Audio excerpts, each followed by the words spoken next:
All right. Good morning, good evening, good afternoon, everybody, and welcome to the second to last Road to Nodes workshop today.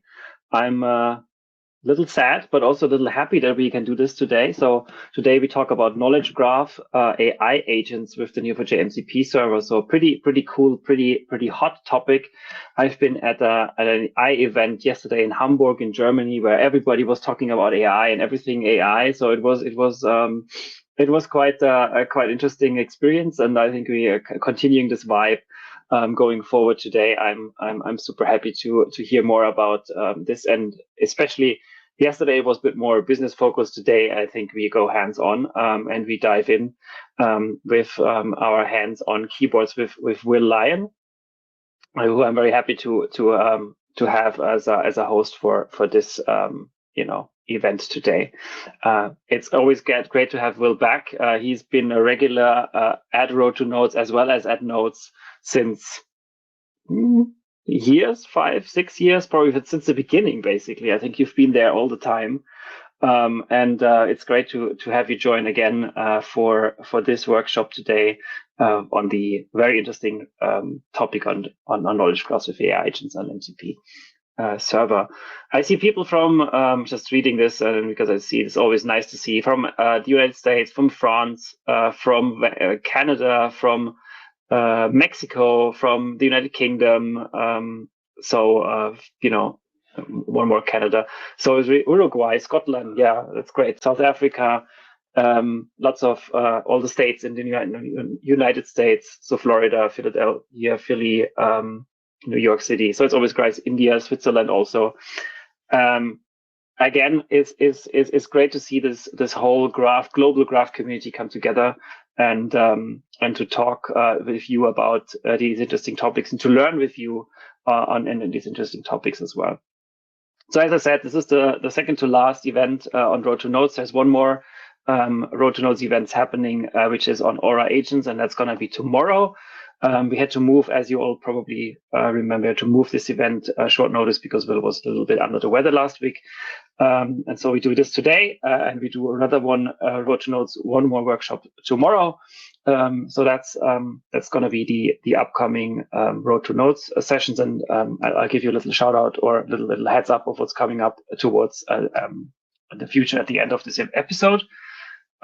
We will record this session, so this session is recorded. So if you have to drop out at some point or if you missed something, want to rewatch something, you can always come back to it. We'll send you the link to the video recording later this week, so you can always watch that. We'll already share the slides. I'll pin that message, so you can always look at that as well. And if you have any questions, use the Q&A function. So at the top of your chat, you see 3 messages or 3 buttons you can click. One says chat, which is where you are right now, which is where you are talking. So that's great. You can always put comments in. You can, have, feedback, whatever, put it there. If you have a question, use the Q&A button.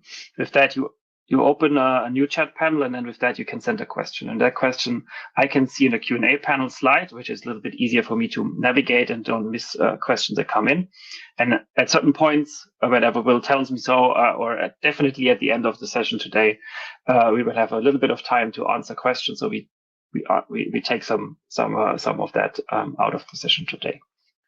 And I think that's covered it. I think from my side, Will, you need to click on Go on Stage at the bottom right of the screen where little green button.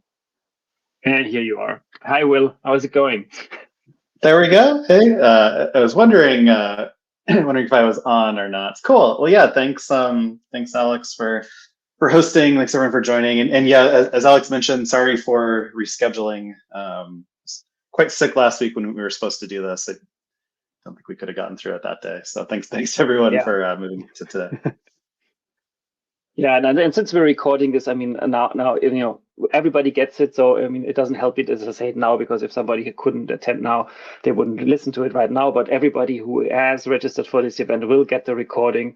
So even if people who weren't able today to join in, they can watch the recording that we'll take on. So yeah, cool. I think I'll hand it over to you. As I said, I'll be here all the time. If you have questions, use the Q&A function. I will I will jump in. Will, you let me know when is a good time to read out some questions, and I can always come on screen and read the questions. Otherwise, yeah, enjoy everybody. Have fun, and yeah, have a good road to notes today. Awesome. I'm just sharing my screen here. There we go. So I shared a link to the slides. Alex, I think, pinned those in the chat. They're on the screen here, dub.sh/neo4j-mcp-workshop.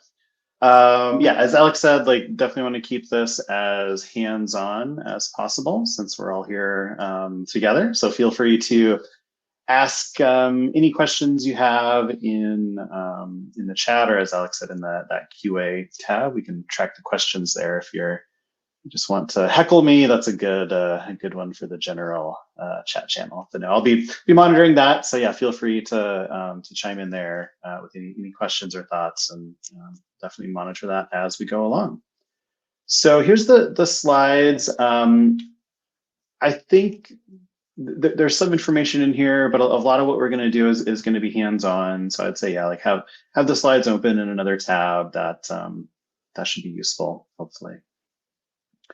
Cool. So yeah, so if you don't know me, my name's Will. I've been a member of the Neo4j community for a while. I worked at Neo4j for a while. I was a Neo4j user for a while. More recently, I've been working a lot with AI agents and seeing how that fits into the evolving AI ecosystem. So you can find me online there. And again, a last chance to grab the slides here. Cool. So I think, really, like, the focus of today's session is MCP. So using Neo4j and Model Context Protocol to expose knowledge graph tools, right? So we'll talk a bit about MCP. Let us know in the chat. I'm curious, like, what folks' experience with MCP is. Like, have you built an MCP server? Have you used MCP clients? What MCP tooling are you comfortable? Are you familiar with? Definitely let us know in the chat. That's super helpful. But that's really the focus of today is trying to understand how MCP and Neo4j fit together, and take a look at really how we can expose tools to our AI agents and models that allow us to interact with a knowledge graph. So that's really the focus of it. So I see some folks saying MCP is pretty new. That's great. That's perfect. You folks have used Claude Code. Cool. That's great. People using fast MCP. Cool. That's great. Yep. Awesome.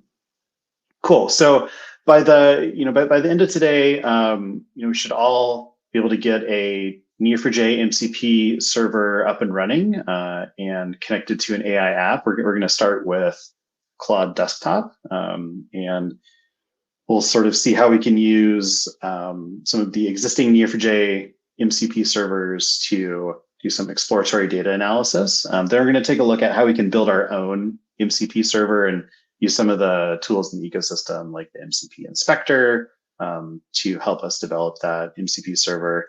And while we're doing that, we're going to take a look at some vibe coding, some agent coding assistance to help us actually use Neo4j MCP to build a Neo4j MCP. Sounds a little fun, a little recursive there. But then we'll also take a look at how MCP can enable, I guess, like data layers for the AI application. So we'll take a deeper dive into agent memory and see how MCP can possibly expose tools for agent memory, and we'll take a look at a project there. So that's the goal for today. We have 2 hours, so an hour and 50 minutes from now, we'll be done, and you'll know how to do all 3 of those things in the next 2 hours.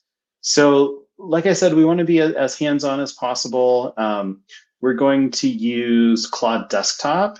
So if you want to follow along and you don't have Claude downloaded and installed, go ahead and do that, claude.com/download. We're specifically going to use the Claude desktop application so that we can work with MCP servers running locally on our machine. So if you use Claude in the web or something like that, you'll definitely want to download Claude desktop. You don't need to have a paid account with Claude. That's one of the reasons I like to pick Claude desktop to play around. We can connect to the Neo4j MCP servers without having a paid account. You should have enough credit with just the free trial for Claude there. So we're going to use Claude. You want to download and install that. And then we're also going to use GitHub Code Spaces. GitHub Code Spaces is like a dev container, so like a containerized development environment. This is useful just because it has all of the dependencies installed for us in this repo. So this Neo4j MCP workshop repo, we're going to leverage this later on.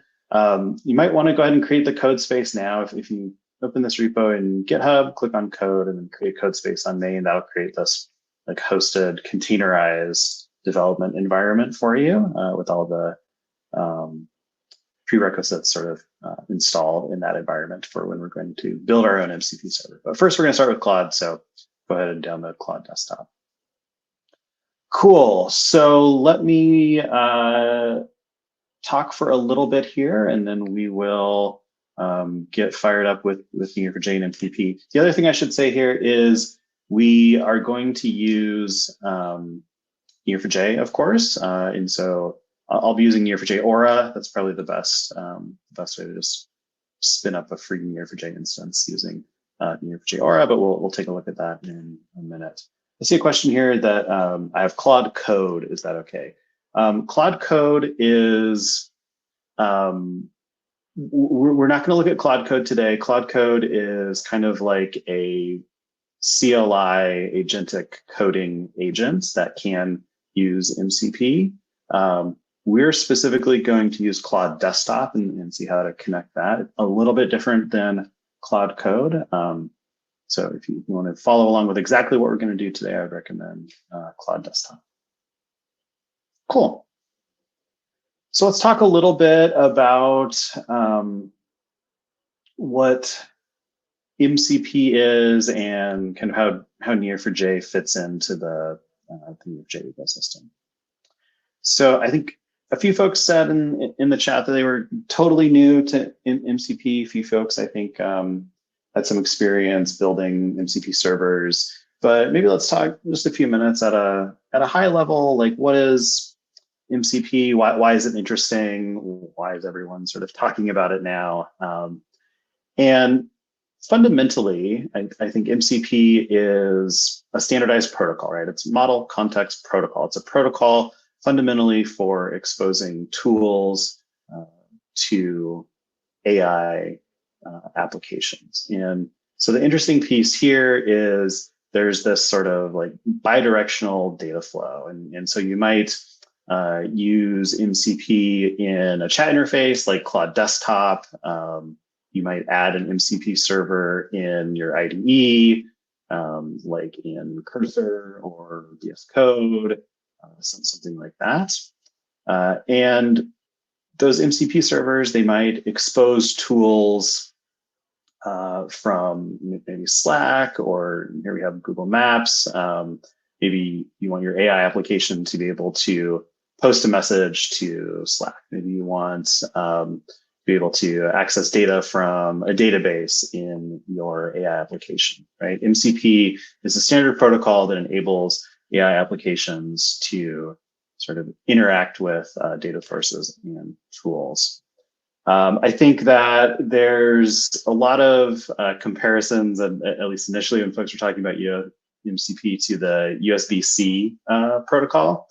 And so I included this one because I think this is a good high level sort of look at what the goals of MCP are, right? So you're thinking as a developer of an AI application, I want to connect to Google Drive, I want to connect to GitHub, I want to connect to Slack.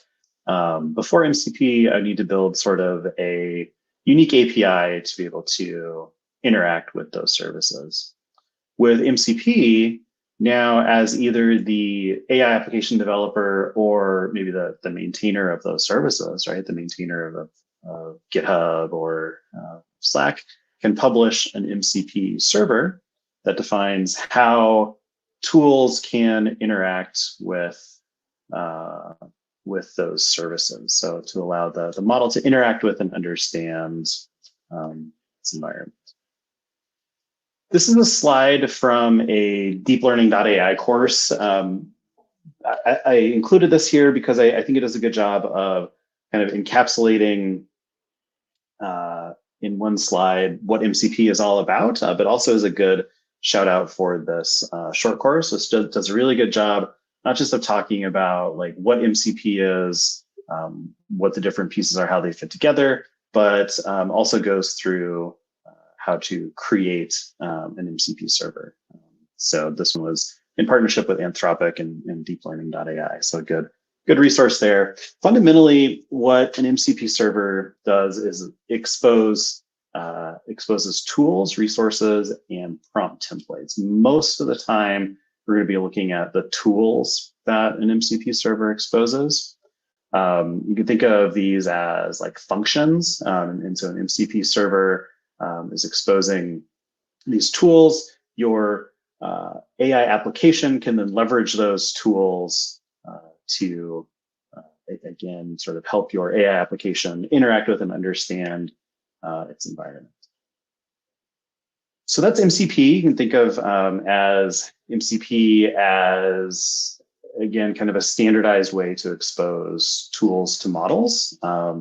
MCP, I think, is really interesting right now because it kind of led to this inflection point in the AI ecosystem once folks had sort of standardized around MCP as a way to enable agents to interact with lots of different services. And I think this really is a huge power up for sort of extending the capabilities of what we could build with these AI applications. And so because of this, it's been fun to see Neo4j and the community really invest in lots of different MCP functionality for Neo4j. And so if we look at this page, this is in the Neo4j developer guides, MCP integrations page here.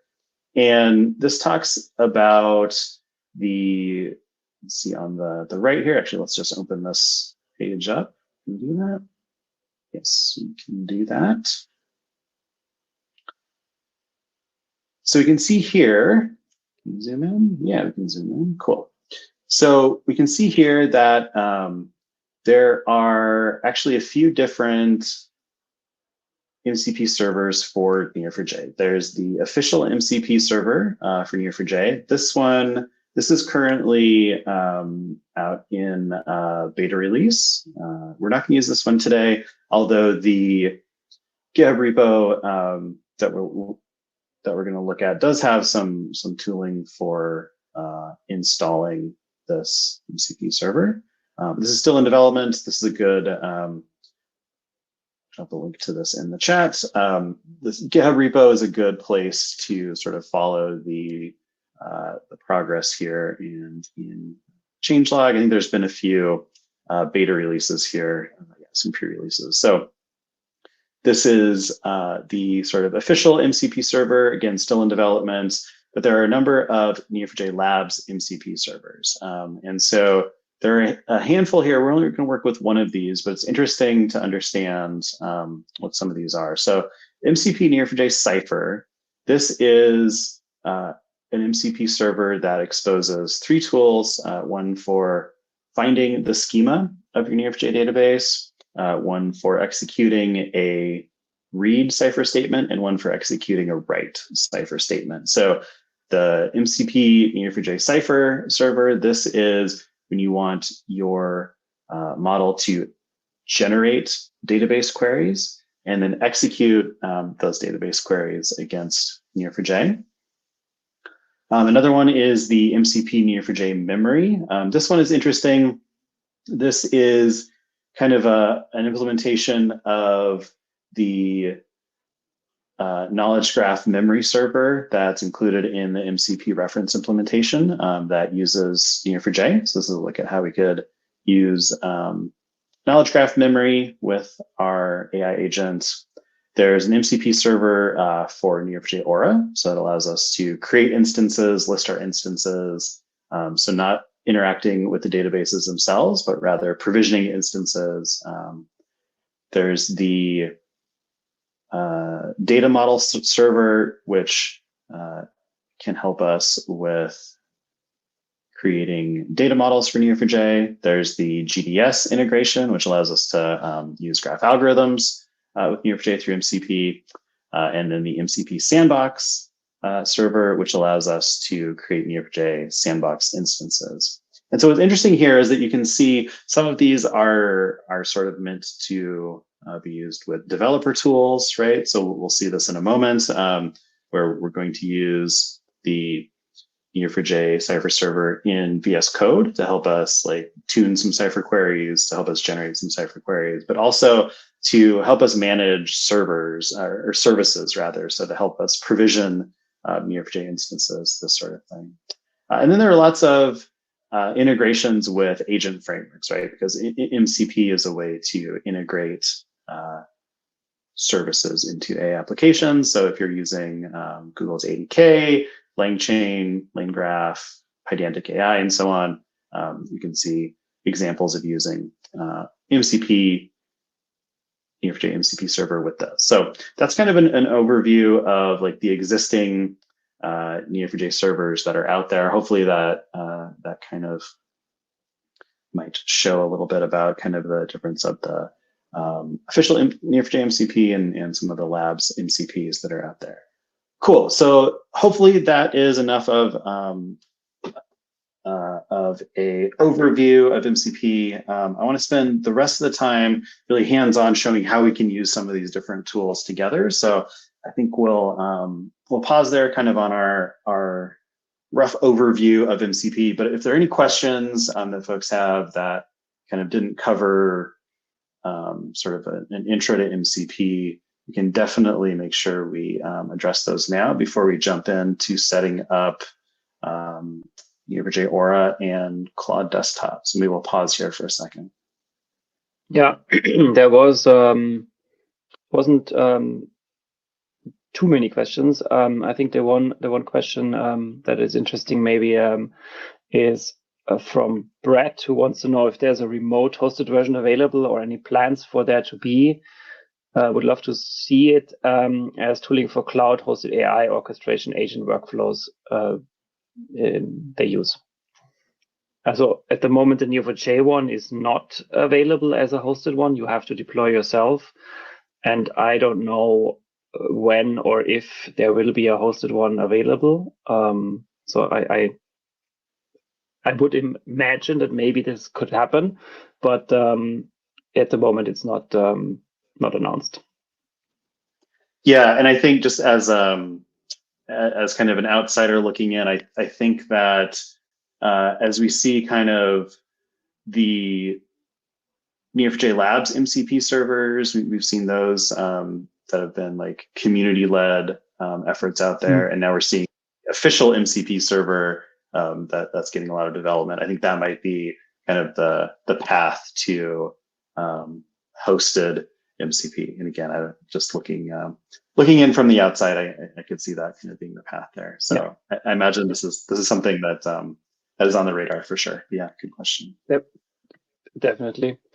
The other question is what to use when you have, and there's a specific one to the workshop today, when you have Linux, because Cloud Desktop is only available for Windows and Mac. Anything you can suggest to people? Right. That is a good point.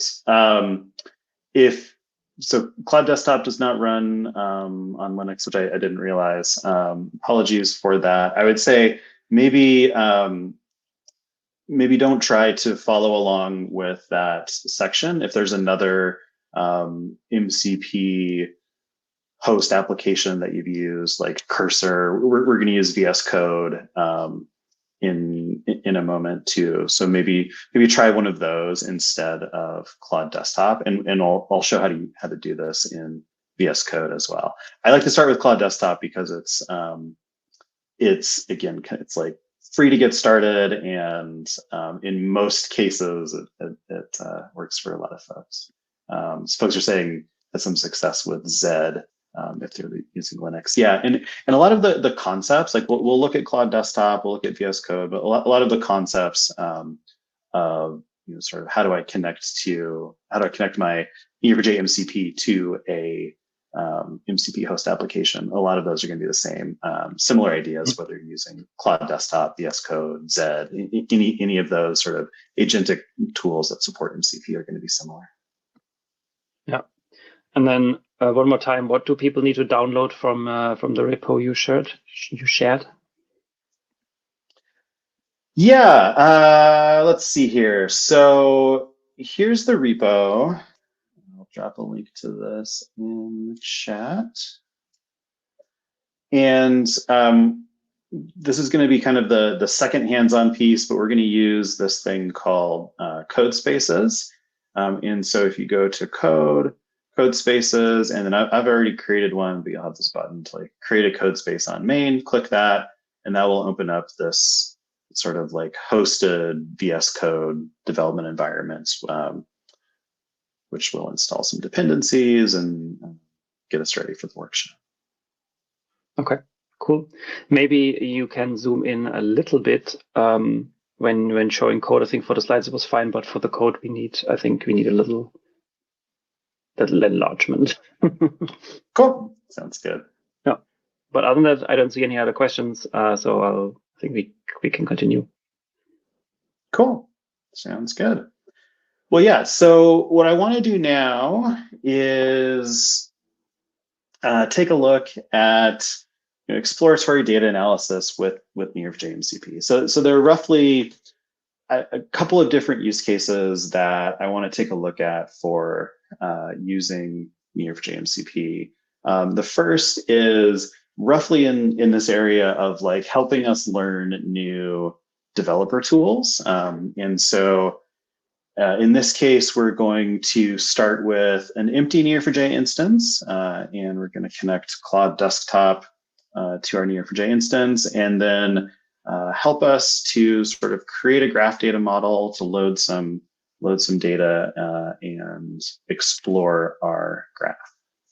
So cool. So yeah, so go to claude.com/download, set up Claude Desktop if you haven't done that already. That'll be the first step here.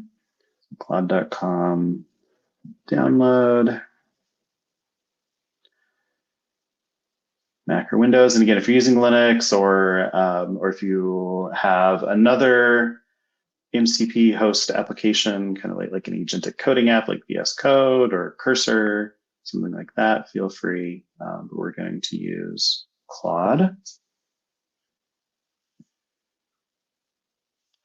And we are also going to use,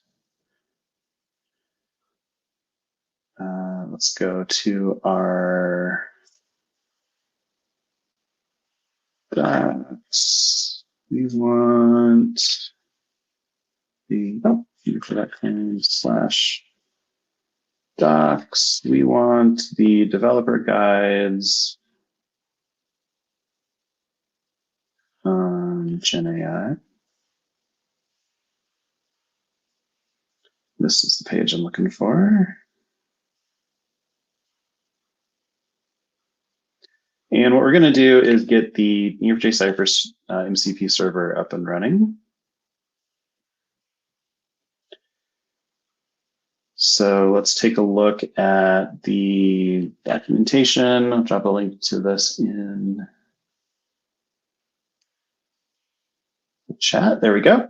So this is the first Neo4j MCP server that we're going to work with. This is the MCP Neo4j cipher. And you can see here that there are a couple of tools: read cipher, write cipher. So these are executing read or write statements, and then get the schema, which is going to return the data that is already loaded in the database. And we can see here there are lots of different options for things like how to configure the transport mode, where to how to connect this with different different MCP host applications like Claude Desktop. We're going to use Claude Desktop. And so I think the easiest way to do this is probably to, in the documentation, copy this code block here. So this is the configuration for configuring and adding an MCP server to Claude Desktop, which has become kind of the standard format for how we can add MCP servers to MCP host applications. And in Claude, I'm going to go to Settings, and Developer, and Edit Config. And this is going to take me to editing. I'll open this up. Text edit, that's probably good enough. The Claude Desktop config, and we can see I already had a configuration in there. That's fine. So here I pasted in the configuration for starting the MCP Neo4j Cypher MCP server, and then there's some Neo4j connection credentials here that we'll need to fill in a moment. Now, this is the way that we add MCP servers to Claude Desktop. So again, I went to Settings in Claude Desktop, Developer, and then it showed me some existing Neo4j servers or some existing MCP servers. You may just see something like this, Edit Config, and this just like opens Finder or whatever to open this Claude Desktop config file, and then I pasted that block in from the README.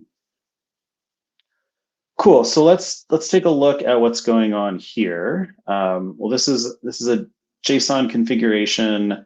We're telling Claude Desktop that what MCP servers we want to connect to.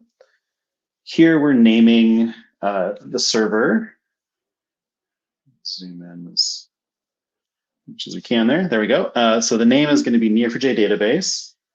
And then the command to run the MCP server, we're going to run this locally. So or we call it an MCP server. It's going to run locally on our machine and connect to a Neo4j Aura instance. So UVX is the command that we're going to use to run this MCP server.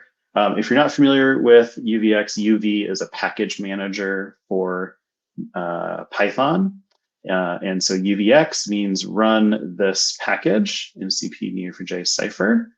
And then we're specifying the transport. So there are several different transport methods available with MCP. Standard IO, this is a common one for MCP servers that we're running locally. Streamable HTTP is the common one when we're working with remote MCP servers. We'll take a look at that in a moment. And then we're specifying the environment variables to connect to our Neo4j instance. So that's the next piece we need to fill in here. And so I'm going to go to Neo4j Aura next. Maybe I can find my, sorry. So Neo4j Aura is where we can create our free Neo4j Aura instances if we want to follow along in the workshop with a free instance, or we can also create professional tier Aura instances. I have a few running. This is my Aura free instance, professional tier here that I've created one. console.neo4j.io, I'll drop a link to this in the chat, is the URL to sign in to Aura. And then we'll create an instance, and you can create maybe one or two free instances, and then beyond that, you should have a free tier. I forget how it works. Is it like 14 days, something like that? But anyway, the free tier, which is perpetually free, that's fine. You can use that one. Should be good enough for today. Lots of other interesting things. Alex mentioned the Aura Agents feature, which is in preview now. This is going to be covered in depth, I think, tomorrow in tomorrow's Road to Nodes workshop. So be sure to check that out. We'll skip over that functionality for today. It should be a good one. Cool. So create an instance, free tier. If you want to follow along, I already have created an instance here. You get sort of a little pop-up here with your connection credentials when you create an Aura instance. So let's go ahead and update our placeholders here for the Neo4j URI. And so on the right here, this is what I downloaded when I create my Neo4j Aura instance. This gets downloaded automatically. So here's my URI, password.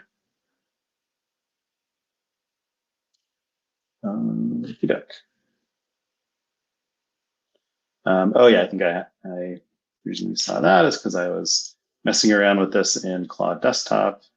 Okay, so we'll go ahead and do that. And then the next piece is I think we need to actually restart Claude to pick up those changes. So I'm going to go to Claude Desktop and just quit it, restart it.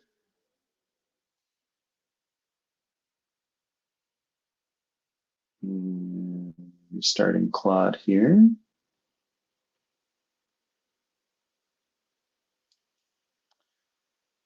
Cool. And so now when I click on this little tool indicator here, I can see there are a few different connections that I have, like web search. These are some of the built-in connections that Claude has. But I have this new Neo4j database, MCP server, which I can toggle on and off. And then these are the tools that have been discovered. So there's the get Neo4j schema, execute a read cipher statement, execute a write cipher statement. And so the first thing I like to do is always test this by saying something like, what data is in my Neo4j instance? And so now we're going through kind of this like agentic loop with Claude, right? And so Claude has a big long system prompt that is something, you know, roughly something like be as helpful as you can, use your tools to respond to the user's messages, this sort of thing. And so because I'm saying what data is in my Neo4j instance, the model Claude is deciding the best way to respond to this is to call a tool, the get Neo4j schema tool, which is going to fetch data from the database and determine what data is loaded in there. Cool, and I have data in this database. Let me delete this actually. This was an empty instance. Let's go ahead and clear this out so that we're all starting from the same spot here. So that is this one, I think. Let's go in here and we'll just delete, grab our password rather, so we can delete our nodes. Cool. So if you're not familiar too much with Neo4j, this is a query, which is like a query workbench for Neo4j. Here's some data that I already have loaded. We'll take a look at this in a minute. I'm just going to delete everything. So match in, detach, delete. Now there's no data in my database. If I go back to Claude, let's create a new chat here. Let's say, what data is in my Neo4j database?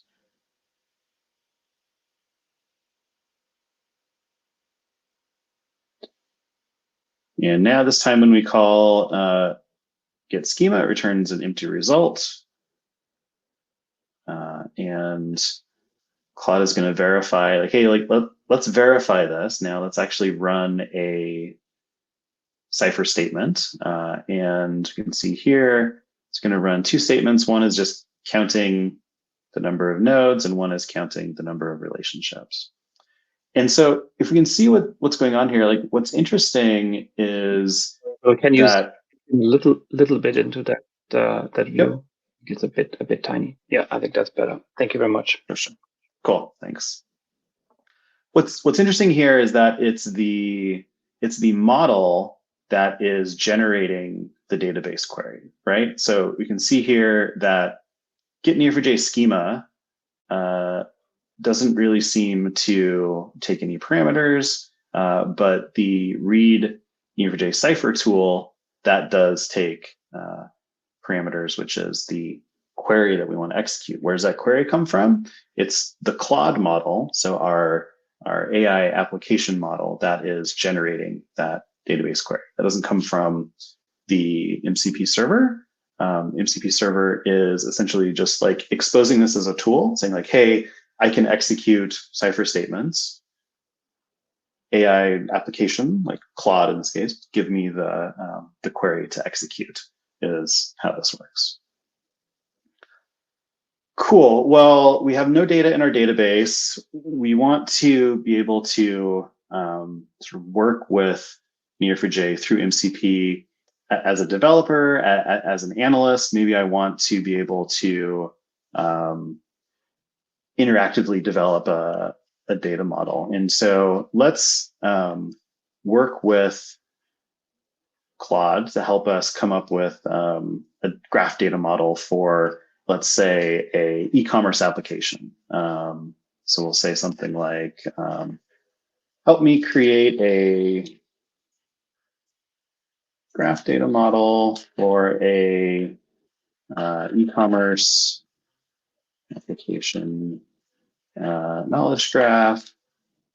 Let's say create sample data in Neo4j. So I want to build an e-commerce knowledge graph, let's say, and I want to just load the data, load Neo4j with some sample data is the goal here. And so you can see here that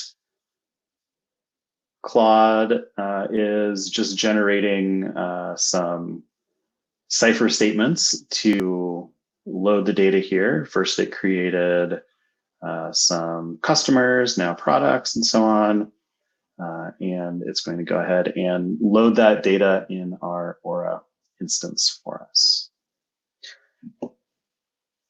Now, this is an interesting area where we can actually work quite a bit with the prompt here. Notice that our model just started creating data in the database, right? We didn't have this sort of like back and forth where first it maybe gave me a diagram of the data model that it wanted to use, maybe specify the features that we want to use. And so this is typically where we want to tune the system prompt for our agent. In Claude, we do this by creating projects or sub-agents where it allows us to sort of create rules or sort of tune the prompt where we could specify like user preferences, like, hey, don't just create data when I ask you to help me create a data model and sample data, like help me iterate with the user, that sort of thing.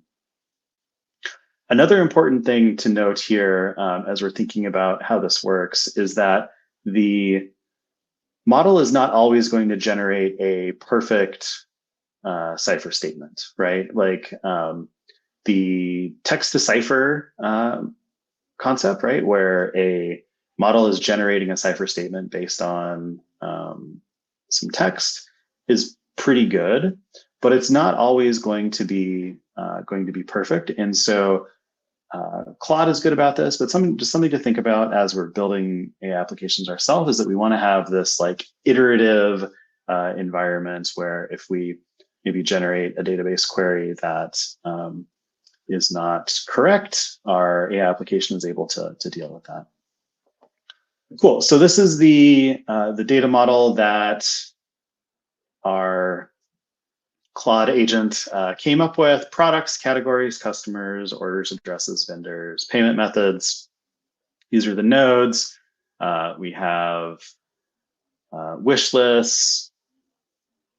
Wish list belongs to customer, product is in a category, and so on. And we have some example queries and so on. One thing I like about Claude is the artifact feature, where it's really good at creating diagrams or creating like JavaScript code and running it. So let's say create a graph visualization that shows all customers and products ordered. So here's where we get into sort of the exploratory data analysis, right? So far what we've done, we just rewind a little bit here, is we've connected our Neo4j MCP server to Claude Desktop, and we've kind of verified that we're able to expose the tools from the Neo4j MCP server to Claude Desktop. We asked Claude to help us create a graph data model for an e-commerce app and load that into Neo4j, and we generated some cipher queries to create that in the database.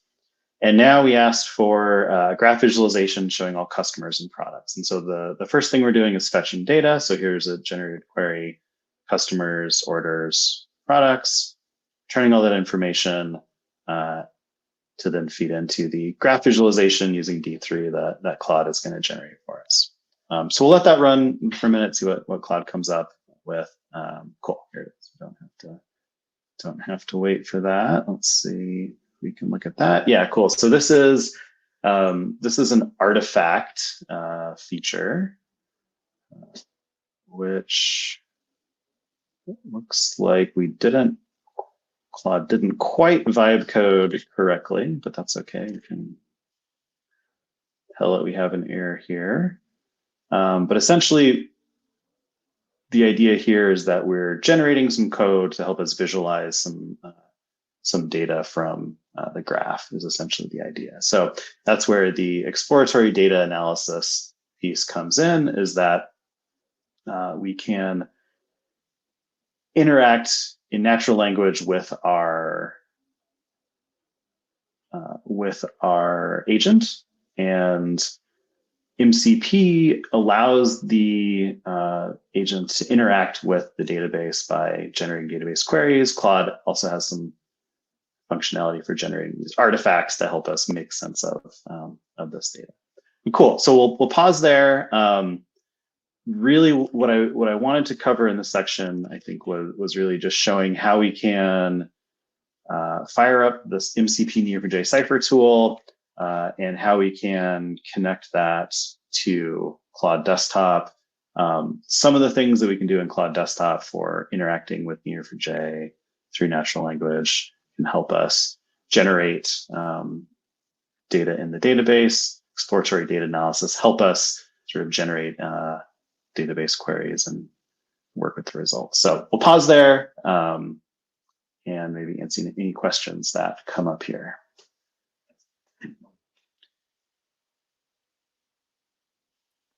So there's one question from Sanchalita, yes. How is security implemented when Claude is writing to AuraDB? Yeah, that is a great question. Security around MCP, this is always always an important thing to think about. So in this case, let's go here to look at our tools. There are a few things that we can look at as we think about security. So one thing is we can sort of control what functionality our AI agent, in this case Claude, is able to do with our database at the tool level. So the Neo4j Cypher MCP server has 3 tools. One that exposes the schema, one that executes read-only Cypher statements, and one that executes write Cypher statements. So if we, for instance, wanted to just have read-only access, we could disable this tool, right? So we could not expose this tool to our AI application, in this case Claude, and say you can only have access to the read tool or the get schema tool. That's one thing to consider, is just thinking of, and especially as you're building your own MCP servers, like what tools you want to expose. The other thing to think about is when we connected to Claude here, when we, in our Claude configuration, we specified what Python package we want to run for the MCP server, and we specified the Neo4j user. So this is our like administrative database user. We could create a database user that has certain permissions only to maybe certain data that we want to access in the graph through MCP, and be sure we're connecting to Neo4j through the MCP server through that database user. So that's another way to think about security in different ways to make sure you're not exposing too much permission, too much data to your MCP server. And you can identify what a user sees and doesn't see through the role-based access management. So you could limit it somewhat through that. Yep, exactly. There's another question from Clara. Clara asks, are queries kept in Neo4j when you send something over, or is it just sitting there in Claude? So I guess, yeah, it's just kind of queries are generated by Claude, right? And so let's look at one of our tool calls here. Well, here, let's try this. Let's say create a personalized recommendation query for Carol White. So Carol here is one of the users. She bought a KitchenAid mixer and an Instant Pot, and I want to generate personalized recommendations for this user, Carol.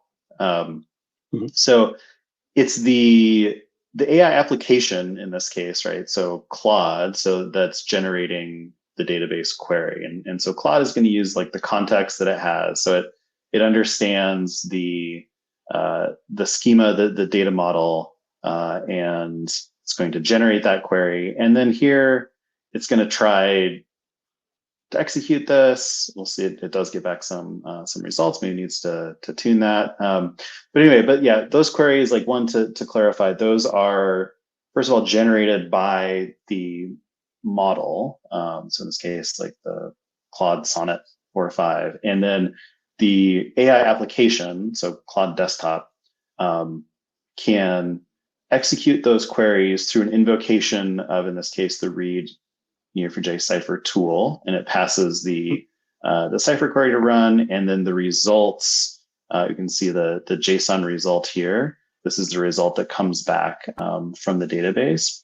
That then lives in context in the like context window of this chat. That's managed by Claude, of course, but like that's an important thing, I guess, important pattern to like keep in mind as you're interacting with agents through this sort of chat. Is I like to say, I like to start off something easy, like what data is in my Neo4j database, and that's because the model is going to start. It's going to like choose the tool. It's going to build up in its context the result of those tool calls, and so so the results of those queries live in the context of, in this case, Claude. But anyway, to answer your question, no, like they're not actually stored in Neo4j. Like the Cypher queries generated by the model executed against Neo4j through the tools that we're exposing through the MCP server, but the results of those tool call invocations, so running those Cypher statements, that data stays as context for the model and the results of this conversation throughout my like agentic chat with Claude in this case, if that makes sense. Yeah, I think you could probably look at this if you have monitoring tools enabled that see what users did what queries, and then probably they would show up. But yeah, it's a little bit complicated. Yeah, if you were like managing a Neo4j instance and you wanted to see what queries were executed by which user, yeah, there's like query logging and functionality you can enable per user to try to find that. So yeah, kind of depends on what you're trying to accomplish there, for sure. Yep. Yeah. Then there's one question from Anand. Anand asks, how does Claude generate this Cypher query? Is it purely based on the graph schema, or is there any other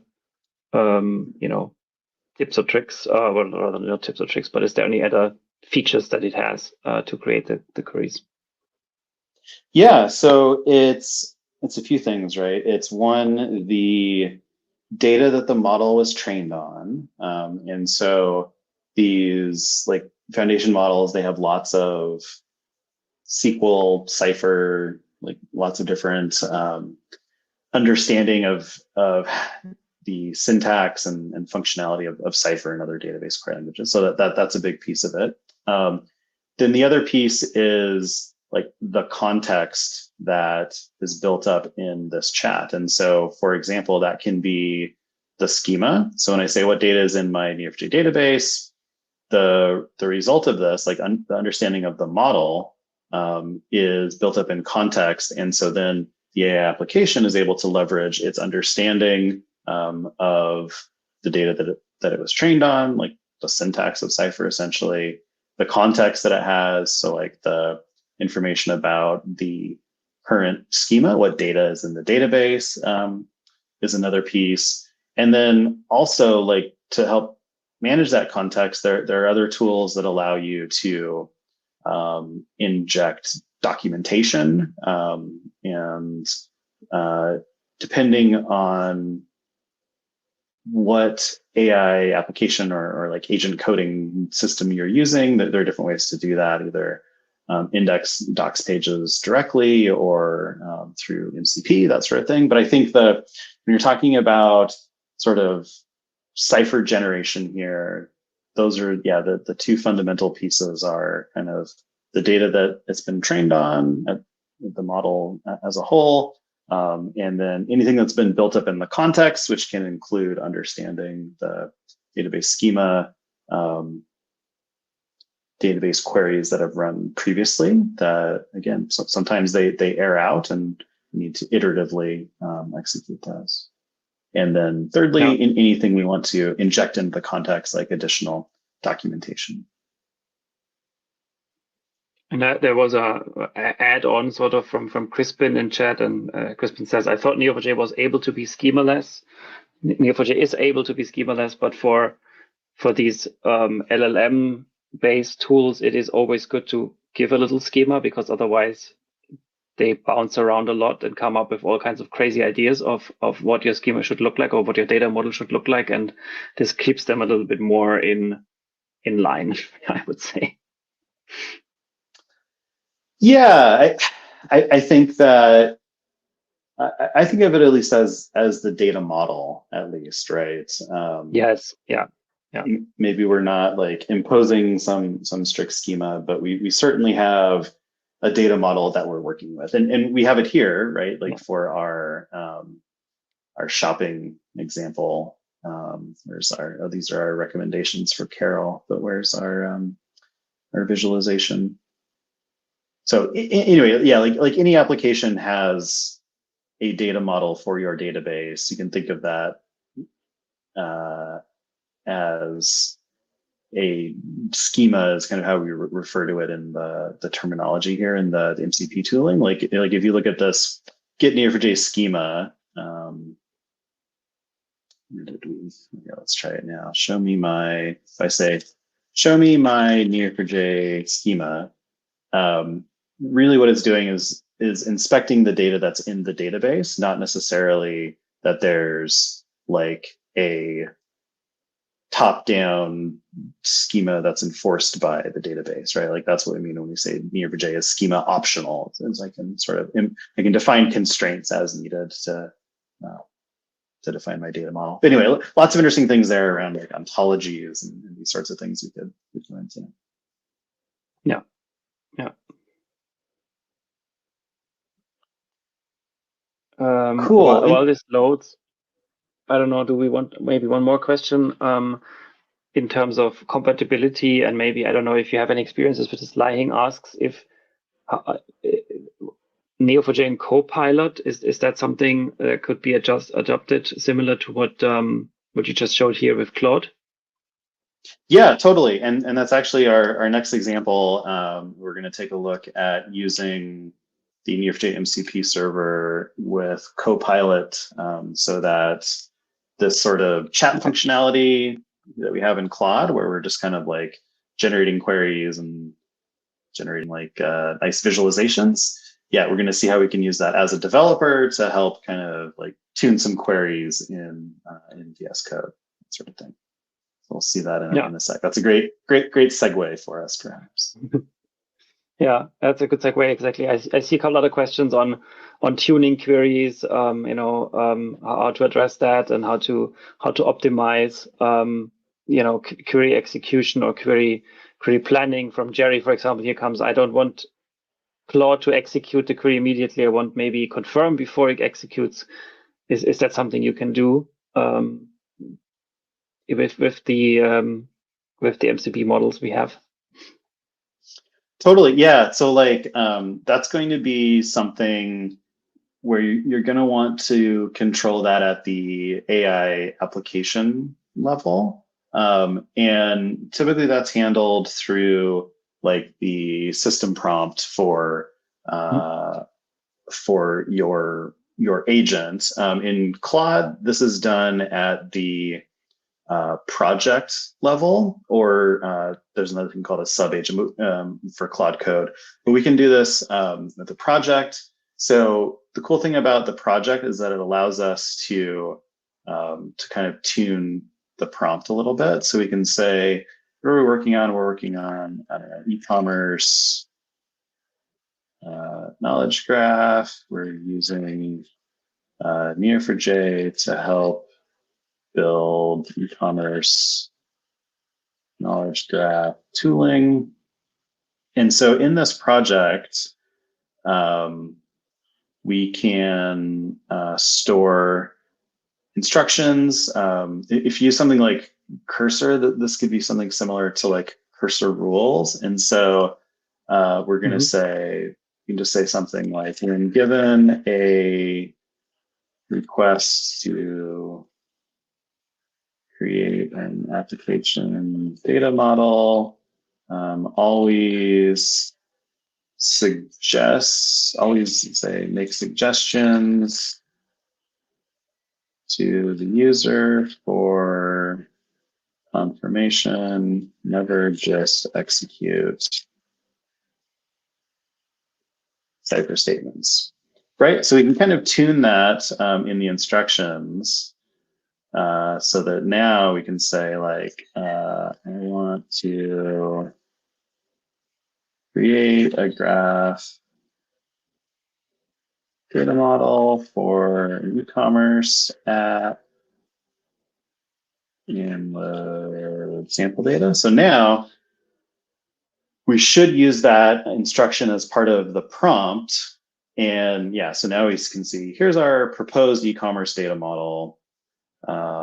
Here's some samples, like, do you want to model this, or do you want to iterate on this, and that sort of thing. And so the reason we didn't just create that data in the graph when we use basically the same user message is because of that instruction that we gave it in the project, which is right here. So we said, whenever we're given a request, always make suggestions and have the user give confirmation.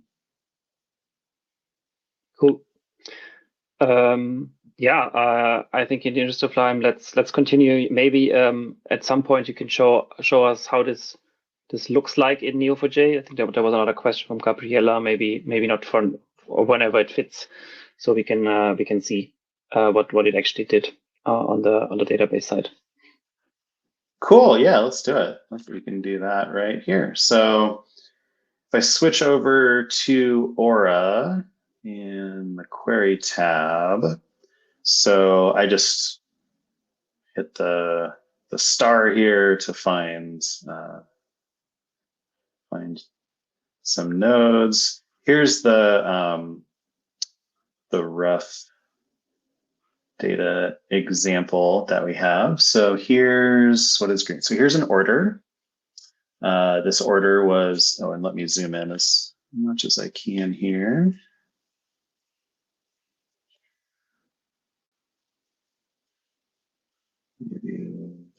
Sorry, there we go. Okay, so yes, so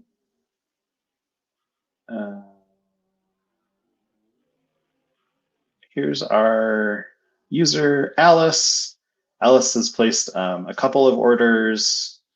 Like this order contains Levi's. Don't have any other. So Alice bought Levi's and an iPhone 15 Pro in this order. And then we have some additional information and some additional nodes are added, like frequently bought with. So the Samsung Galaxy is frequently bought with Levi's. These are in the category men's clothing.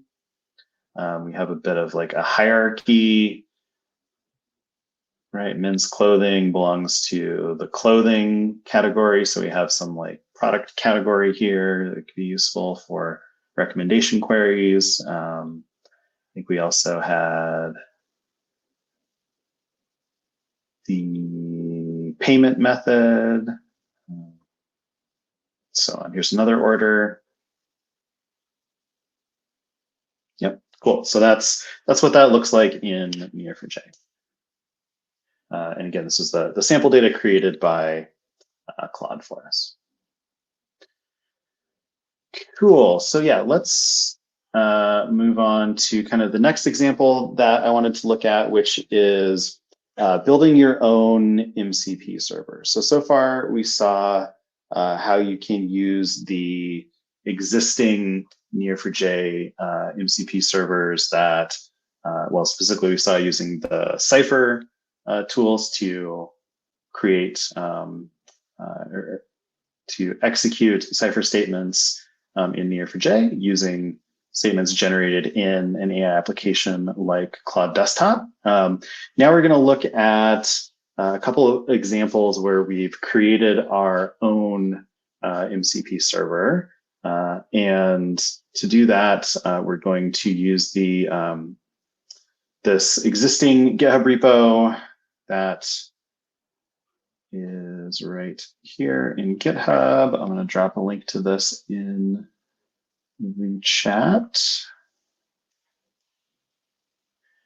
And what I want to do is open this code space environment. You can certainly clone this and run it locally.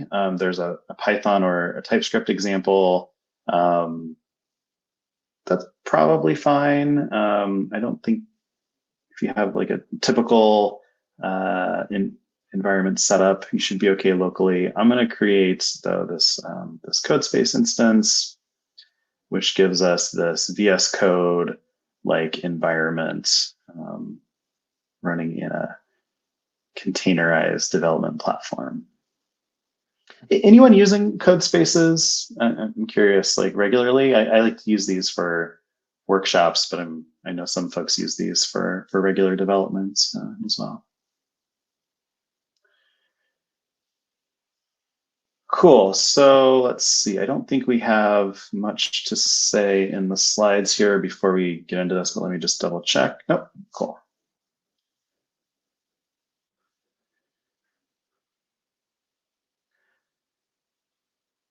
Okay, that went over here. Sorry, my screen is misbehaving.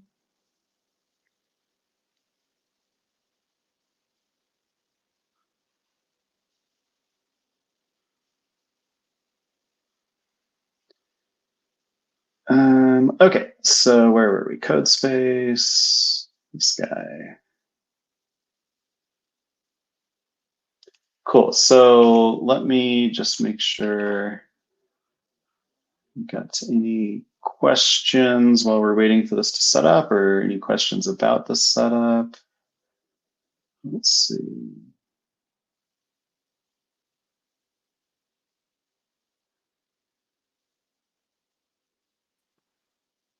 Cool. Well, if you have any issues getting the code space set up, definitely let us know in the chat.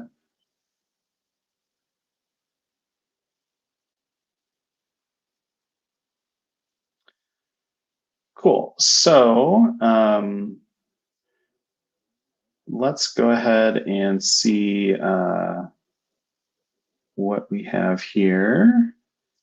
We'll zoom in. Let's get as much space as we can. Okay, cool. So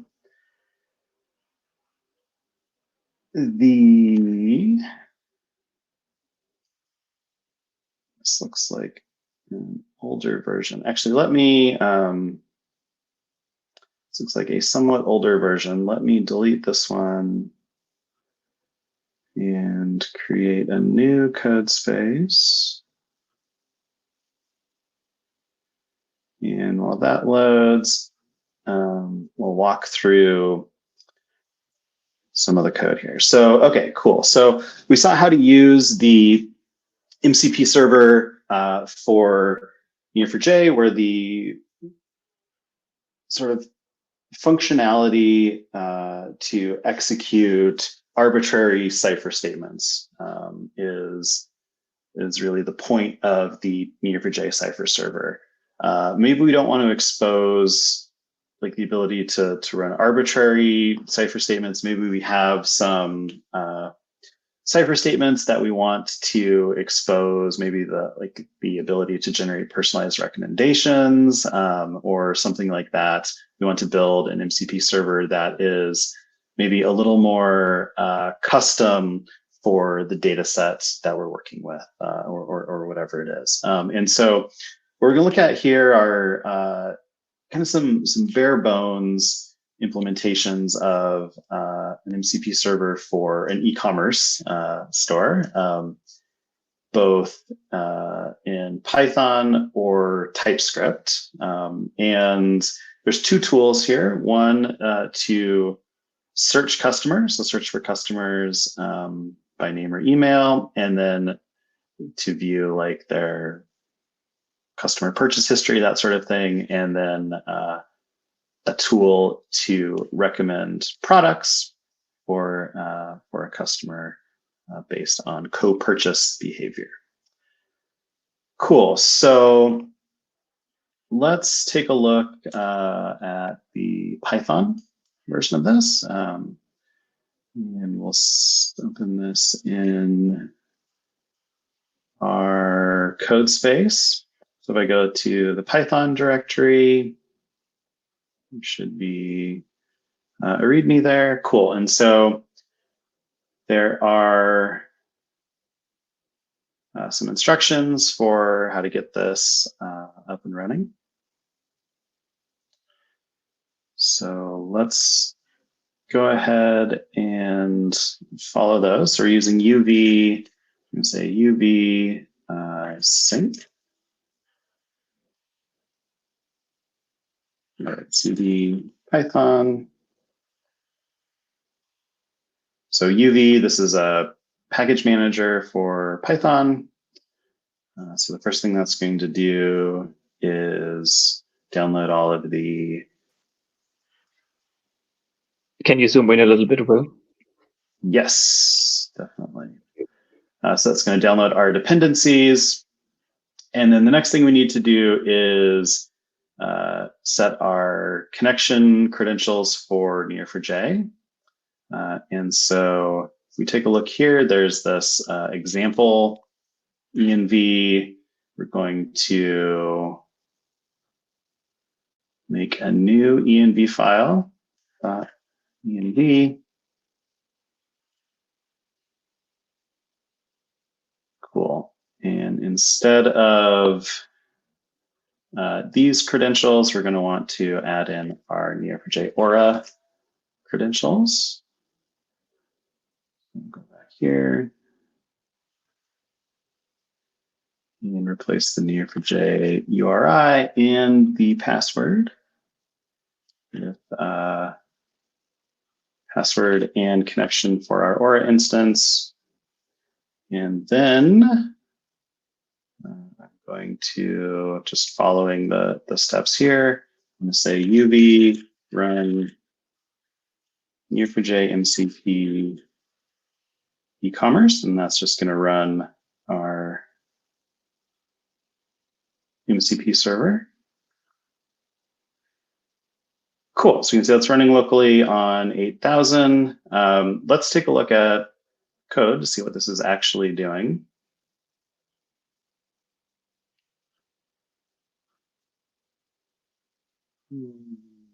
Okay, and I'll zoom in a bit. So we're using the fast MCP package.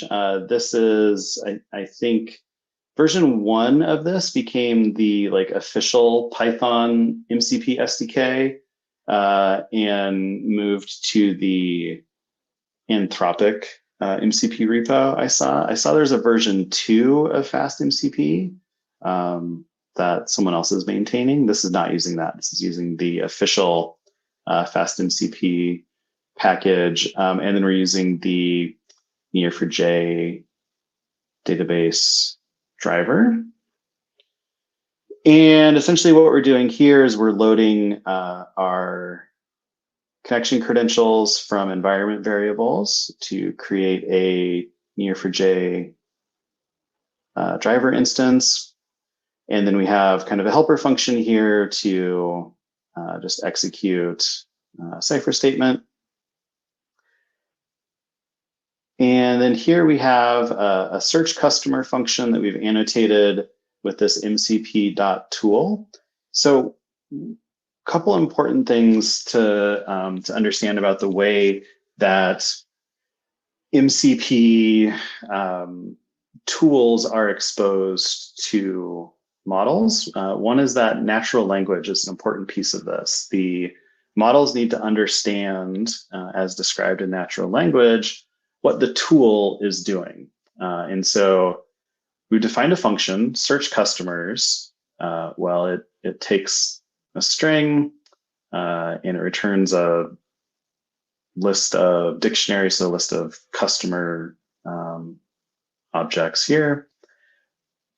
This piece here, this documentation string, this is really important because this is what's given to the model so that the model can understand when it should call this tool. So this will search for customers by name or email, the parameters that it needs to generate, and what it returns. So all of this is passed to the model so that the model can understand, okay, cool, I have access to this tool.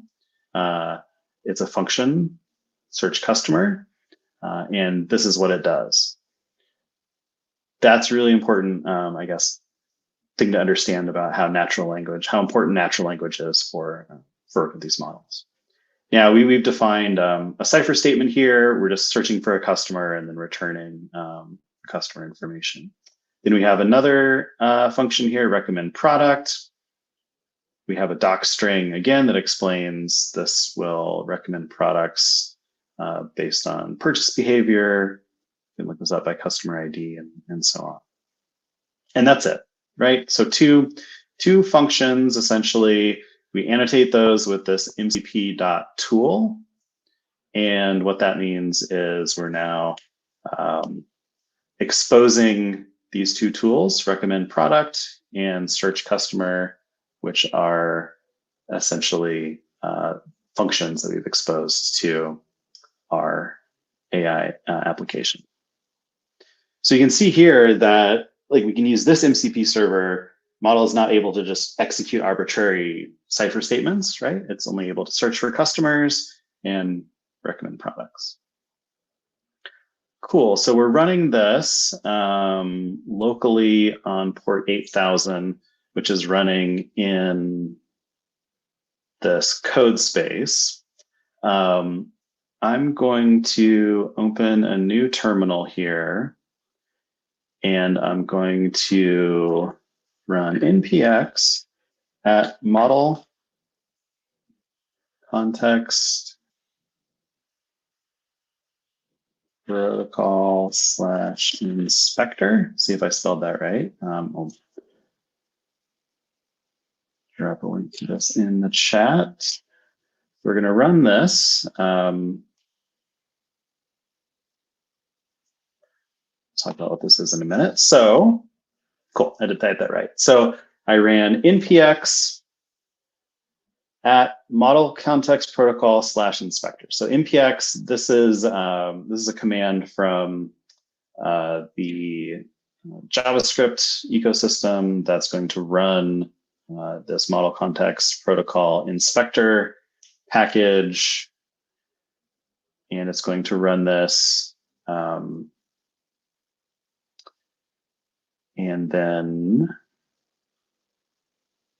open the MCP inspector. Cool. So, so the MCP inspector, this is a tool that allows us to essentially like inspect and work with MCP servers as we are developing them. Alex is making fun of me for not closing my window here. Maybe we'll do that. There we go. A little easier to see. Cool. Yeah. So MCP inspector is super useful as we're building MCP servers. We saw like how we can connect our MCP server to Claude and sort of go through that process. But it would be nice if we could just see like what are the tools, resources, et cetera, that we're exposing, and just like can we like invoke those directly, kind of like a browser developer tool, if you're familiar with that. And so this one is going to be over HTTP. So the transport type, this is fairly important with MCP servers. For the transport type is standard IO. This is going to be for like command line servers, or they're going to be streamable HTTP. We wrote ours in using streamable HTTP with the fast MCP or with the TypeScript MCP SDK. It's really easy to, as you're implementing these, to switch and choose different transport methods. I cannot localhost 8000. Oh, you know what? I think what this is, I think this is the challenge of running this on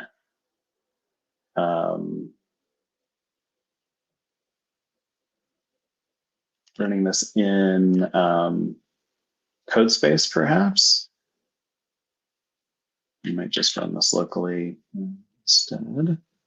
Okay, yeah, let me run this locally so we can see what this looks like. The issue that we run into here is with our ports and whatnot is that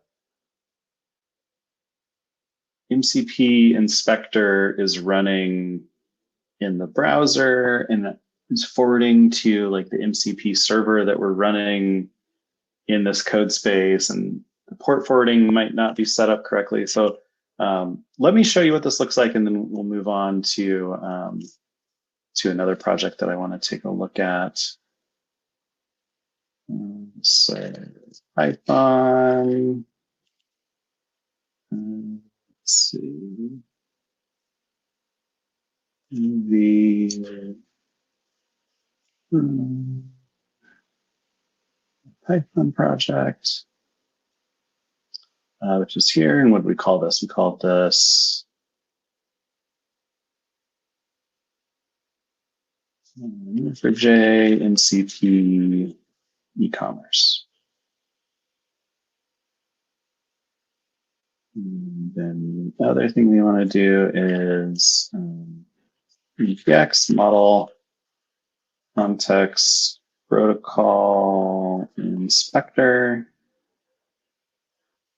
Yes. Okay, so I'm just going to run that locally. And there we go, just to show how this works. Cool, so I connected to a MCP server over HTTP, 8000/MCP. And we can see here that I can do things like list the resources, prompts. Our MCP server doesn't expose any resources or prompts. Resources are like the static either files or things that we're exposing to the model. Prompts, these are like predefined prompts that work well in AI applications. But again, most of the time we're interested in tools. So I clicked on list tools and I have two tools that we're exposing here. One is search customers and recommend products. And so search customer takes a search term to match against name or email. Search for Bob, we can run the tool. We get success because the tool ran, and we can see here, here's the data that we get back. So we found a Bob Johnson, email.com, 20. Cool. Can we recommend a product for this customer? So this one says customer ID, which I don't know if we actually saw that. And part of the issue is this one, we get an error in the schema. So part of the issue here is that we are running into a syntax error. And if we see like this statement, this our first search customer where we search for Bob. If we get back some data, it's not quite the right like format that we want, right? Like we could include some more information here, maybe about customers and that sort of thing. But anyway, this is the MCP inspector that shows us how to invoke these tools and kind of debug them in the tool as we are building our MCP servers can be super useful. The other thing I wanted to show here, let's do this in VS Code, is how we can update this code using the Neo4j MCP server. And so one example is like these cipher statements that we have here. Well, this one just returns a syntax error. And this one isn't quite returning like all the information that I'm interested in. We have this like agent mode in VS Code now. Is there a way that we could sort of leverage Neo4j MCP? So is there a way that we could have VS Code like query the database, maybe improve these cipher queries? I like to think of this as, I don't know, like database aware, like schema aware coding, right? So can I use those tools to improve our application that we're building? And so the first thing we're going to do there, we should have this like agent mode chat in VS Code. The first thing we're going to do is click on this settings icon and go to MCP servers.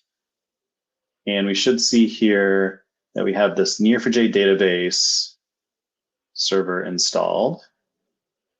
And if we click here, let's look at the show configuration. Cool. And so where did this come from? Well, if you've used MCP servers in VS Code before, and actually let us know in the chat. I'm curious, like, are folks using VS Code or Cursor? Like, what are your favorite sort of AI agent tooling these days to use with MCP? I'm curious. Let us know. But this is how we add an MCP server in VS Code by populating this mcp.json. And so if you do like Command-Shift-P, you can do MCP add server, list servers, that sort of thing. This one, I just included kind of the skeleton in the repo. And so similarly, we're going to want to add our Neo4j URI to our Aura instance, which I have here.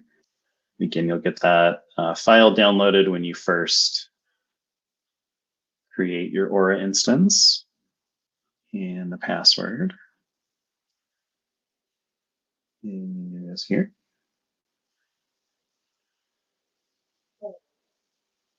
Cool. And so now, if we go back to MCP servers, so in the agentic chat, I went to settings, MCP servers installed, Neo4j database, click on the settings. And then this one is important because this server is using standard IO. VS Code is going to run the command to start it and stop it. And so if this were like a hosted, like remote HTTP, then we wouldn't need to start it and stop it.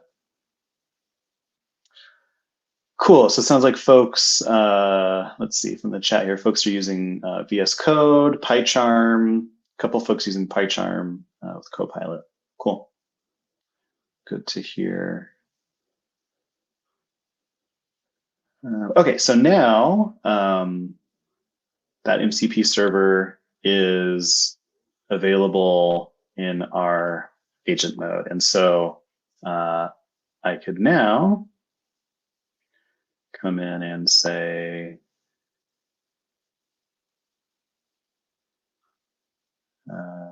something here. I could say something like,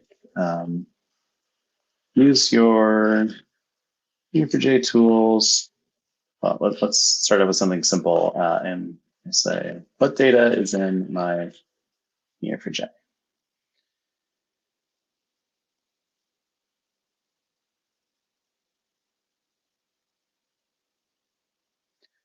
So there's a few things we could do here.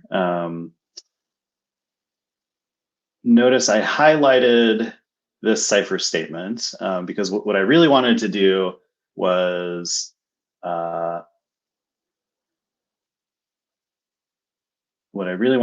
like work on fixing this query. I want the model to come up with a better query to generate personalized recommendations. And so I'm going to use Claude Sonnet 4.5. That I typically have better results with that. And we'll say maybe without adding the context, let's try a new chat here. Let's not add this context. And we'll say, use your Neo4j tools to see what data is in my Neo4j. Really wants me to use GPT-5. Okay, that's fine.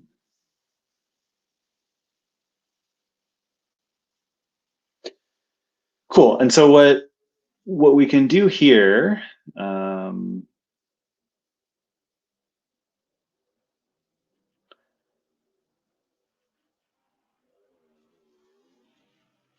looking at our environment variables. That's really not what I want to happen. And this is something to experiment with a bit. And we say, so we use Cloud Sonnet 5, and I want to say, test this Cypher query and improve the recommendation query. I don't typically use VS Code. I use Windsurf, Cursor, and so on. So I seem a little rusty with vibe coding. Maybe that's why. Okay, so now we got it to use its Neo4j tool, and so it's going to. So it inspected the schema. Okay, great. I can see the schema. Now I want to run a database query. Cool. So now, now by sort of tweaking the model that it was using, we switched to Claude 4.5 Sonnet, and by selecting this query specifically that we want to change, now we're able to get the VS Code agent to iterate a bit on these. And we can see here, let me just turn this to always allow in this.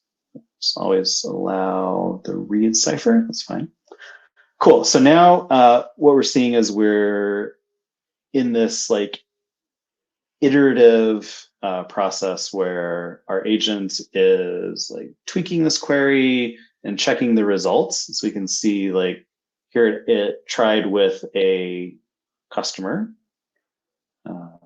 to see the results that we're getting, and so on. So we can work with MCP servers this way, that in agentic coding environments where they're actually able to inspect the database schema, generate queries, run them, and then here we can see here's the diff that it's suggesting VS Code based on however many iterations, 10 or so iterations that it took, and actually inspecting the results, right? And so it's like, hey, for this customer, we got these recommendations, and so on. Cool. And so that allows us to essentially use the Neo4j MCP to help us tune a Neo4j MCP application. Okay, cool. So we've got like 20 minutes left. There's one more kind of section I wanted to go through, but let's maybe take another pause here and answer any questions that we've missed so far. Yeah, there is one from Roger, and Roger asks if you have used any of the tuned text-to-cipher LLMs, or do you stay with the more, vanilla ones like Sonnet here in this case? Yeah, that's a good question. I would love for other folks in the audience to kind of chime in and say what their experience has been like, if folks are up for that. In my experience, I have not used the text-to-cipher models too much because I've found that I haven't really needed them. I've found that the foundational models are like pretty good. Claude Sonnet 4.5 is kind of my default model that I use for these sort of like coding projects. I think it's pretty good at trying to figure out when to use tools, like code and database generation. This is something you kind of play around with. I mean, we saw earlier like Claude or GPT-5, like not so great at figuring out when to invoke the tools, or maybe that's the way we've described the tools. So it kind of depends. I think, especially when you're looking at being able to work with multiple MCP servers, is you really want that can understand a model that can understand and work with tool calling. But yeah, specifically for like database query generation, I found that Claude Sonnet 4.5 is kind of the default that I use. But curious if if other folks are using the text decipher models and having success with that, and perhaps it's for more complex cases, that sort of thing, that maybe the foundational models don't have some of that understanding built in. Yeah, could be. But yeah, I think that's what we have at the moment in terms of questions. Okay, cool. Well, let's hop back to the slides here, and there's kind of one final section I want to talk through, and that's this idea of AI agent memory, and then we'll take a look at how we can use MCP and Neo4j to kind of start to address this idea of an AI agent memory layer. So taking a step back here and thinking of when we're talking about an AI agent, like what actually are we talking about here? Fundamentally, this idea of the augmented LLM, right? Where we're adding the ability to understand and interact with the agent's environment through tool calling. And this can be tool calling that enables retrieval, so fetching additional data that is then used in the context of the LLM invocation, or memory, right, where we're maybe managing the context of our AI application. This is a fairly simplistic example, I think, of why we need agent memory. I think, if you've used AI applications, then maybe you've experienced something like this before, where in a session you're like, hey, I'm working on Python project for data analysis. I prefer pandas over NumPy, and the agent it's like, okay, great. Here's some Python examples. We're going to use pandas. But then in another session, you say, okay, like, help me, generate some code. And the agent says, sure, happy to help. Like, what language are you using? Do you have library preferences? And like all these sort of like preferences that I've expressed go away. That's really frustrating, right? But if we have memory where the agent can understand, in this case, it's going to be like user preferences that have been expressed, that helps us have a lot more trust in the AI application. So some of the challenges if we don't have agent memory is this lost context problem, right? Where it seems like the agent is forgetting like essential information based on things that I've told it, preferences that it should have learned, or our responses from the model are like super generic, inaccurate. We've all seen like these hallucinations, these sorts of things. As people are talking about AI agent memory, I see people talking about like short-term and long-term memory. That is one way to think of this distinction, where for the like short-term memory, that is typically one session, one interaction, like one chat that I'm having with an AI agent, and I want to be able to look up maybe like all the session information for that user's interaction and inject all of that into context, because that's our short-term working memory. Longer-term memory, that's typically going to be, well, maybe I want to load into a vector index, like the unstructured, right, like transcript of my discussion with an agent, and I'm going to use like vector search to make sure that I'm always injecting the most relevant context. Like that's one axis to think about that, like short-term versus long-term memory. Another way to think about that is episodic, procedural, personal, or working memory as well. Where episodic memory, I'm thinking about like storing experiences and events from past interactions. Procedural, where I've learned, or the model, the agent has learned to perform tasks and workflows. So lots of different types of memory when we're talking about memory, but fundamentally, when we're thinking about memory, it all comes down to managing the context. There's a lot of discussion out there about context engineering, and we can see why this is becoming more and more important. So on the left, this is maybe like early days of working with some of these AI tools, where the context window, it's really just system prompt and the user message, and that's what you're sending to invoke to the LLM.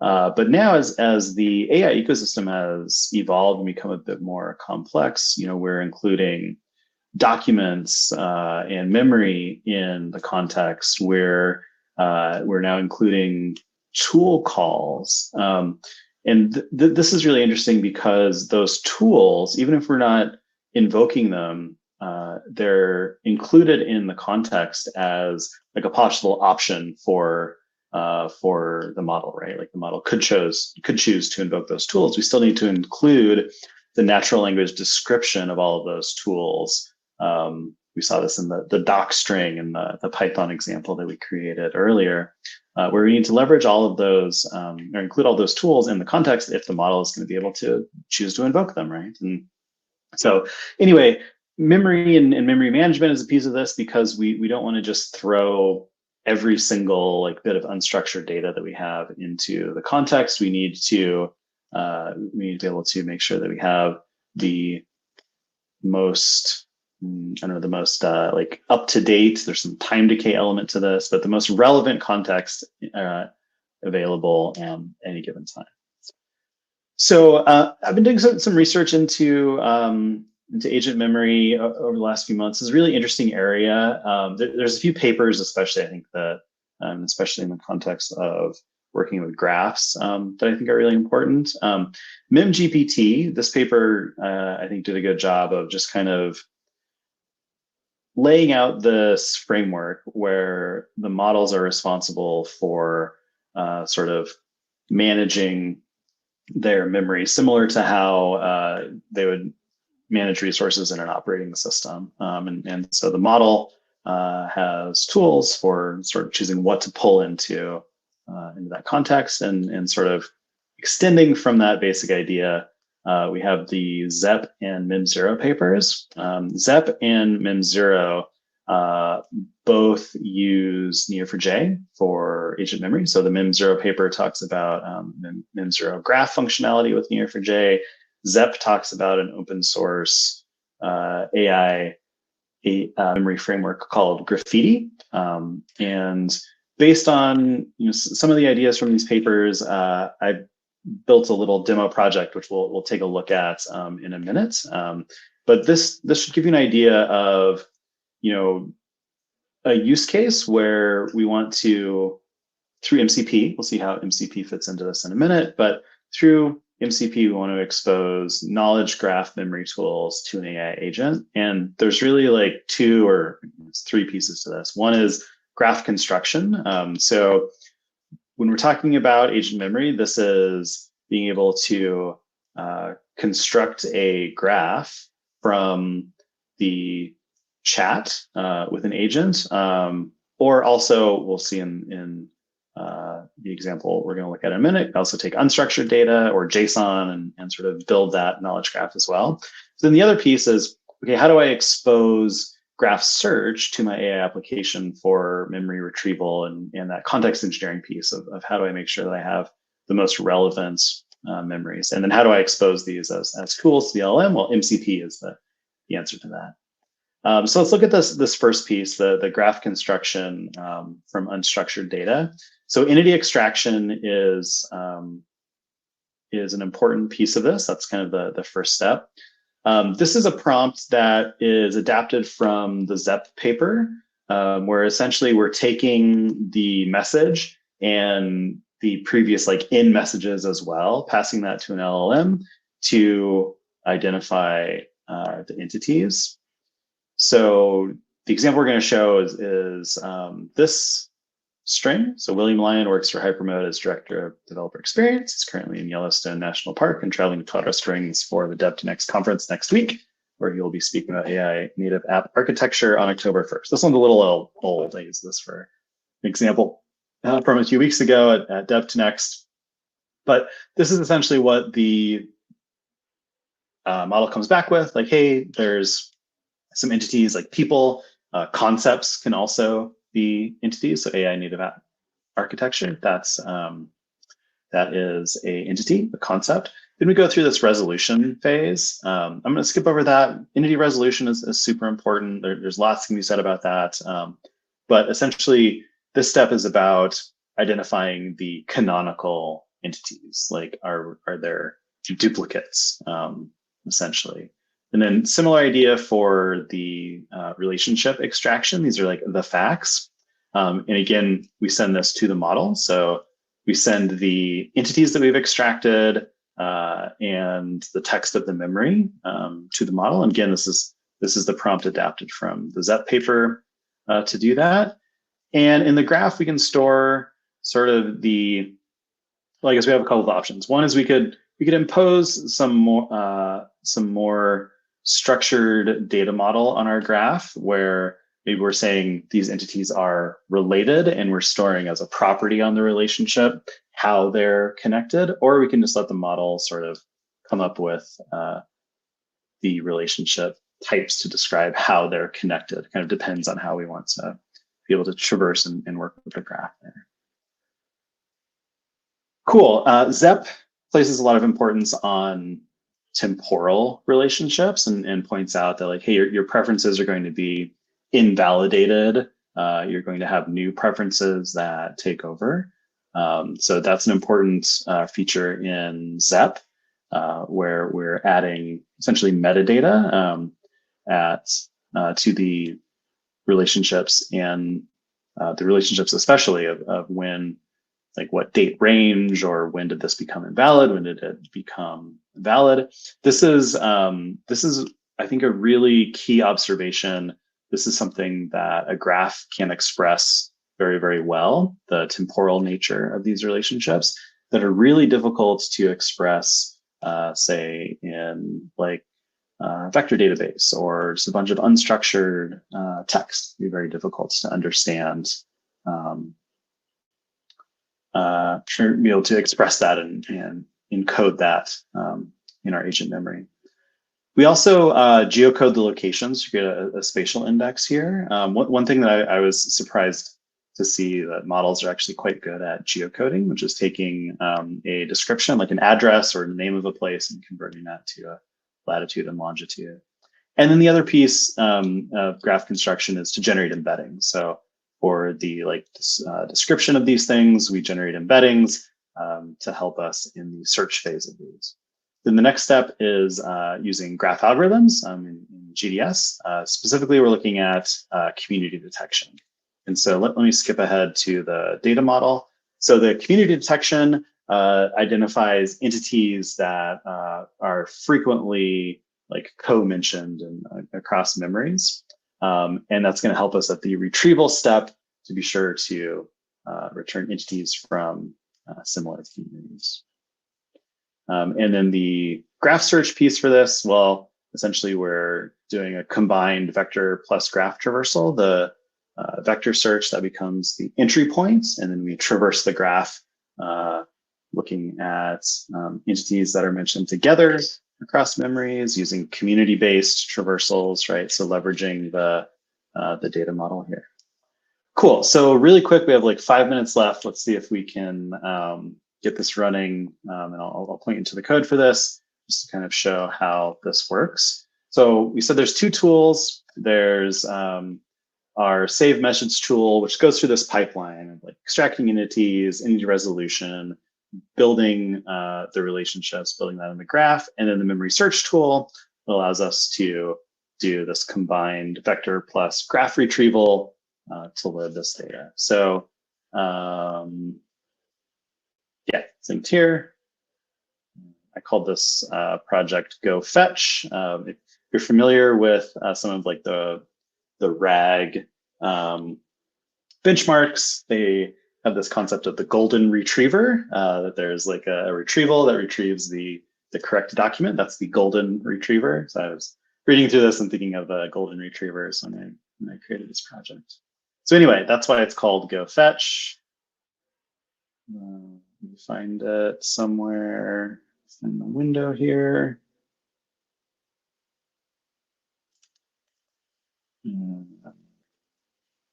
Good catch. Cool. Yeah, so I'll drop a link to this in the chat. Cool. So the code's here. You can play around with this. This is written in TypeScript, and it's using the Anthropic's TypeScript SDK. It works with both Neo4j or dgraph. But let's go ahead and fire this up. So fetch.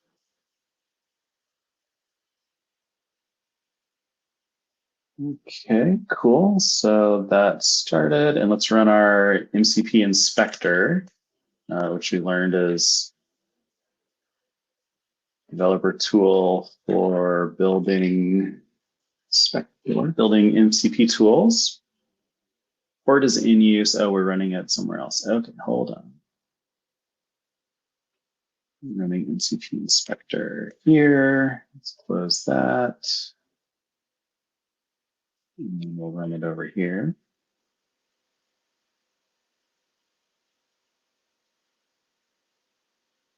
Cool. So let's list our tools connected to our other MCP server. Where is this one running? This one is running on 3003. Okay. So let's disconnect and we'll switch to port 3003/MCP. Okay.